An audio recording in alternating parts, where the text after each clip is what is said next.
Salut à toi qui me regarde. J'espère que ça va ce soir. J'ai à cœur un sujet très important. Je sens vraiment dans mon cœur que je dois t'encourager ce soir.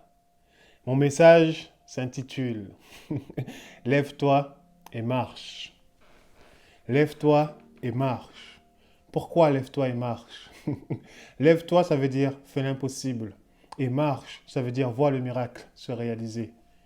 Lorsque Jésus demande à ce paralysé de se lever, il lui demande de faire l'impossible, quelque chose qui est impossible à faire. Mais cet homme, par la foi, s'est levé.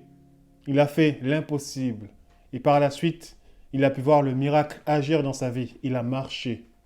Aujourd'hui, le message pour toi, c'est lève-toi et marche.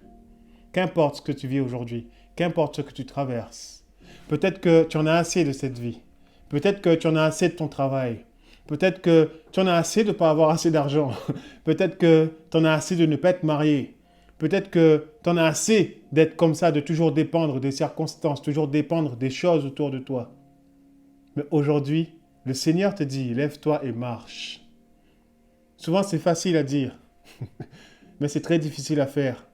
Car nous sommes toujours dans une zone de confort. On reste toujours posé dans notre zone de confort, là où tout va bien. On est là-haut sur cette montagne qu'on a franchie, mais on ne veut pas descendre de cette montagne pour monter sur celle qui est plus haute. Alors que c'est le processus de la vie, ça fait partie de la vie. On doit descendre pour remonter plus haut. On ne peut pas monter si on ne descend pas. Mais aujourd'hui, tu dois te lever et marcher. Je crois en toi. Peut-être que les gens autour de toi ne croient pas en toi. Peut-être que ta famille ne croit pas en toi.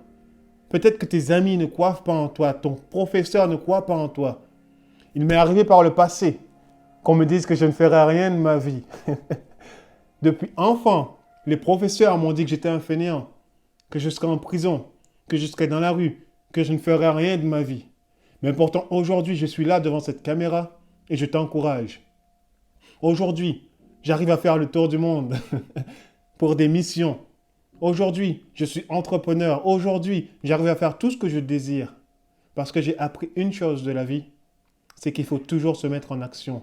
Car sans action, il n'y a pas de miracle. On peut prier comme on veut, mais sans une action de notre part, il ne se passe rien. Le Seigneur nous demande d'avoir la foi, mais avec cette foi-là, nous devons utiliser nos œuvres. Il n'y a pas de foi sans œuvre. Il faut se lever et montre ta foi au Seigneur. Aujourd'hui, je te dis une chose. C'est le temps de dire au revoir. C'est le temps de dire au revoir à ton ancienne vie, pardon. C'est le temps de te débarrasser de toutes ces choses qui t'empêchent d'avancer. C'est le temps de dire au revoir à la peur. C'est le temps de dire au revoir à la paresse. C'est le temps de dire au revoir à la comparaison avec les autres. C'est le temps de dire au revoir au découragement, à la procrastination, à la distraction, les réseaux sociaux, toutes ces choses-là. Il faut dire au revoir. Dis au revoir au mauvais environnement, n'est-ce pas? Dis au revoir au mauvais environnement. L'opinion des autres, au revoir.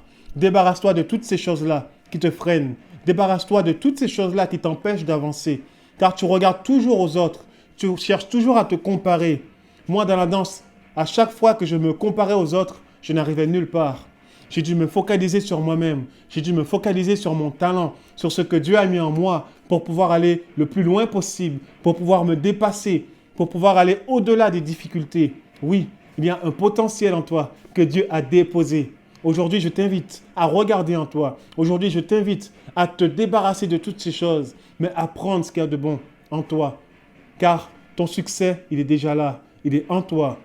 Mais la première chose que je t'invite à faire, la première chose que tu as à faire, c'est de te reconnecter à la source, de te reconnecter à Dieu, de te reconnecter à lui. Je parle vraiment dans l'intimité. Je ne te parle pas du fait que tu ailles à l'église et que tu t'assois et que tu écoutes le pasteur, que tu ailles à l'église pour chercher ta prophétie, pour recevoir les choses. Non, je parle de cette intimité avec Christ dans ta chambre, dans ton cœur. Retourne à la source et tu verras. Toutes ces choses en toi, il va te le dévoiler, il va te le montrer. Car il y a des trésors en toi, il y a des belles choses en toi. J'ai 3 conseils, 3 clés que je peux te partager ce soir. 3 clés importantes qui m'ont aidé moi à savoir où je vais, à savoir qui je suis. La première, c'est qu'est-ce que j'aime faire. Qu'est-ce que tu aimes faire? Quelles sont ces choses que tu fais? Quelles sont ces choses qui te donnent cette passion dans le cœur lorsque tu marches, lorsque tu avances? C'est quoi ces choses que tu aimes faire? Pose-toi cette question. La deuxième, c'est quelles sont les choses que je déteste? Ces choses que tu détestes là, c'est pour une bonne raison. C'est parce que Dieu sait que c'est toi qui dois résoudre ce problème. C'est toi qui dois résoudre cette chose-là que tu détestes. Et la troisième question, c'est qui suis-je? Demande-toi qui tu es. Est-ce que tu es cette personne orgueilleuse? Est-ce que tu es cette personne jalouse? Est-ce que tu es cette personne qui se compare? Est-ce que tu es cela? Non, ça ne fait pas partie de toi. Qui suis-je? Qui es-tu? Pourquoi est-ce que tu es sur la terre? Tu as une mission sur ta vie. Il y a quelque chose que Dieu a déposé en toi. Il faut que tu trouves cette chose-là. Il faut que tu trouves ton pourquoi. Il faut que tu trouves ton pourquoi pour aller de l'avant. J'avais vraiment à cœur ce message pour toi aujourd'hui. C'est lève-toi et marche. Dieu est avec nous. Dieu est avec toi. Il ne nous quitte jamais. Et si tu as l'impression qu'il n'est pas là, alors il faut que tu regardes dans ton cœur. Il faut que tu regardes pourquoi Dieu n'est plus dans ta vie. Parce que Dieu ne s'éloigne pas de nous. Si une personne s'est éloignée de Dieu, c'est toi, c'est moi, c'est nous, les êtres humains. Mais nous devons sans cesse revenir à la source. Nous devons sans cesse revenir à celui qui nous a donné la vie, à celui qui nous a donné le potentiel, le talent, les dons, car il est pour nous et pas contre nous. C'était mon message pour toi aujourd'hui. Je t'encourage vraiment à t'abonner à cette chaîne. Abonne-toi à cette chaîne YouTube. Car moi, ma mission, c'est de t'encourager. Ma mission, c'est de t'aider à aller toujours de l'avant, à te relever, à ne pas regarder toutes ces mauvaises choses autour, mais à tout ce qu'il y a de bon en toi. On est là pour ça. Sois super béni et je te dis à très bientôt.